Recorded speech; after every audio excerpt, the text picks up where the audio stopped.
Hey guys, and welcome back to my channel. Today we are going to do my plan with me for October. I'm so sorry I'm getting this out a little late to you guys, but I filmed it and then never did the voiceover. My bad, I guess. This month I wanted to challenge myself actually, and consider the fact that I'm a non-artist. I wanted to do something that took me way outside of my comfort zone, and Lord knows I was outside of my comfort zone with this theme. And that theme is the Great Pumpkin Charlie Brown. Growing up, I always loved the Charlie Brown specials, particularly this one. And I decided, you know what, I'm going to try to draw something from the special. And so I picked the scene that you see a lot in the like cover art or in stills of the special. And it's when Linus and I think it's Sally, when they see the Great Pumpkin, and of course it's just Snoopy and Silhouette. It took me about a month, I would say, to practice drawing this, and then practicing with watercolors. Oh my gosh, I'm not an artist. And everyone I've shown this spread to, they were impressed and said, wait a minute, so did someone else draw this for you? I'm like, no, I did that myself. I didn't trace it because I'm using the Archer and Olive journals, so you literally can't see through the paper. And I'm watercoloring directly in my journal, which I was a little afraid to do this. And yes, the page did warp a little bit, but not so bad. Wasn't so bad. But yeah, my skills are definitely not on par with someone who's actually an artist.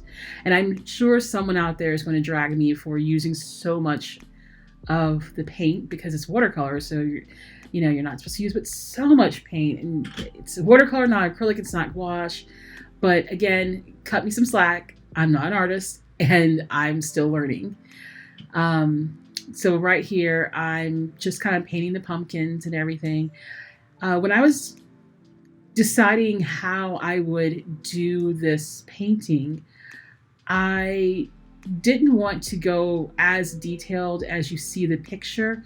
And the picture is mainly like you see the leaves from the grass and everything that's on the grass and the detailing of that. And I decided in the end not to do that, mainly because I just didn't. Every time I tried to practice it, it did not come out right. And I decided, you know what, I'm just going to keep it a little just basic.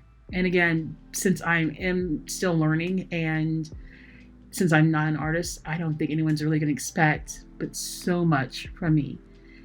And what little bit that I did manage to accomplish in this painting, I think turned out pretty well for my skill level, if you want to say that. So to just give you a brief overview of the supplies that I'm using, I am using the Sakura Koi watercolor tubes, and I think I used a little bit of a Winsor & Newton watercolor. I can't remember which one, if it was one of the Sakura Kois or if it was one of the Winsor & Newton ones I gotten. The brushes I'm using are all from Princeton. A couple of them are the Heritage brushes. I think one's a Velvet Touch brush. And this right here, this is what's supposed to represent the grass. And it's just not a dark green enough. Again, I'm still learning. And then right here, I was struggling a bit with this part where I just couldn't. Everything just kind of looked just really dodgy to me. I was really struggling to not get the green on the pumpkin. Even though in the picture that I use as reference, there's some green on the pumpkins because it's supposed to represent like leaves and stuff. But I was trying to make it as perfect as possible. And quite frankly, I should have probably used masking fluid and taken time between different sections to make sure that I didn't get one color too much into it, one section over another. You'll see later on when I'm doing the moon, I was having issues keeping the moon, like keeping the yellow part that I was doing for the moon in that circle. And also later on when I'm painting the sky, trying not to get too much of the sky blue into the circle for the moon. Lesson learned. I will next time do better. My husband was telling me how he was impressed how well I did Sally and even how well I did Linus, although Linus's head's a little misshapen, it looks like to me. I'm most proud of Snoopy though, of the little Snoopy silhouette. I'm very, very proud of this one. I feel like, hey, if I can do that, then I could probably do something else. I want to try doing a Bob's Burger theme for sometime in the future. I'm just not sure when I'm going to do it. I need to practice with drawing a little bit more before I go into something so detailed and involved. See, this is what I was talking about with the moon. If you look, I had mixed, I want to say a yellow color and a white color together to kind of give it the same shading that I had from the picture. And I was trying not to color in where the Snoopy is. And I remembered, wait a minute, I'm going to color it in with black. So I just said, screw it, and started coloring over top of the Snoopy. Mainly because I could not get it perfect enough and color in enough of the moon that's behind Snoopy. And yeah, it was really annoying. So I just said, screw it, and just started coloring on top of the silhouette. And then eventually when I went in later on with a black marker, I think I used a Tombow marker for that one. And here's the sky. So this is the funny thing. I was going to have this box, and this is another example of where I should have used masking fluid. I was going to have this box, and I was going to do in the design of this sign of Welcome Great Pumpkin. And for that, it was just going to say Welcome October, but I couldn't get my lines straight enough when I was coloring around it with the sky. So, and I was working too fast at that point, and I was getting tired, and I said, screw it. So in the end, I just said to hell with it and just colored over it with the blue paint. The blue paint, which by the way is too light, considering that the scene takes place at night. Again, I did not do a good job with mixing my colors, and I just have to be very mindful in the future. One thing I will say about the feeling I got when I did this, while it did take me a lot of practicing throughout the month of September to get this right, I felt so proud of myself because, again, I'm not an artist. I'm not very good at drawing. I can't draw things from memory very well at all. I don't know why. It's like I have a mental block with that. But having this down on paper and seeing the initial pencil sketch and then going in with the paint, and even though it's not perfect, it's not as good as someone else. I'm sure there are many other people that could do a much better job than I can. But doing what I did do, what I managed to accomplish, it made me feel good. I'm not going to lie. I felt like I had really done something by making this painting. And that's definitely something that I feel like even the small victories in life can make you feel like you're on top of the world. And I know that in the grand scheme of things, that accomplishing this is probably not that big of a deal. But it felt like a big deal for me when my entire life I have wanted to become more artistically inclined. And yet I was unable to do so. I just couldn't do it. And for me to actually be able to turn this out and produce something like this is a pretty big deal for me. So you see right here where I went in and tried to color over that box, that misshapen white box. And it didn't turn out as well, but let's see, what am I using for the... Okay, yeah, I'm using a black Tombow marker to color in the Great Pumpkin / Snoopy.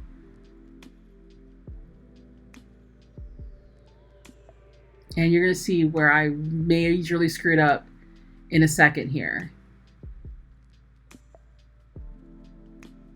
I tried to do an outline of the moon, and I completely screwed up the tracing of it around it. Like, I should have just left it alone.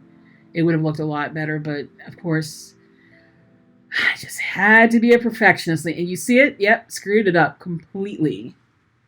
And now I'm going in and I'm doing all of the black outlines of Linus and Sally in my Pigma Micron. I think this is the 01, I believe. I had to be really careful not to press too hard on the nib because I write hard. And if you know anything about the Pigma Microns, especially the smaller, the thinner the nib, the easier it is for you to just wear it down or break it. And so a couple times I had to pull my hand back and say, okay, Cam, you're pressing too hard. You're going to ruin your pen. I think this is probably one of the times I was like, okay, stop it. At one point I did go in with the plastic nib, mainly because I think I did wear down the 01 a little bit, but thankfully I have multiple ones. This was actually my favorite part of doing the spread, was doing the line work and giving their faces character and life. It was at this moment I was like, oh my gosh, it really does look like them. I was so excited. I was like, yay, I got this. I did it.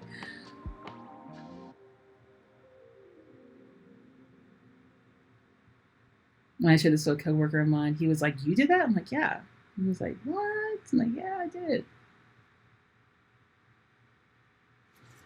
And once again, you know, I tried to mess with perfection, and I went in doing more like line work with the pumpkins, and some of them just didn't come out right. It just didn't look right at all.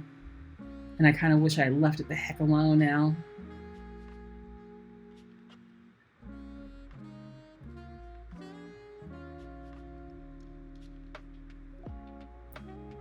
I will say this, that even though this spread took me a while in terms of having to practice and in terms of actually drawing and painting everything, it actually took me 2 days to film this because I had to wait for things to dry.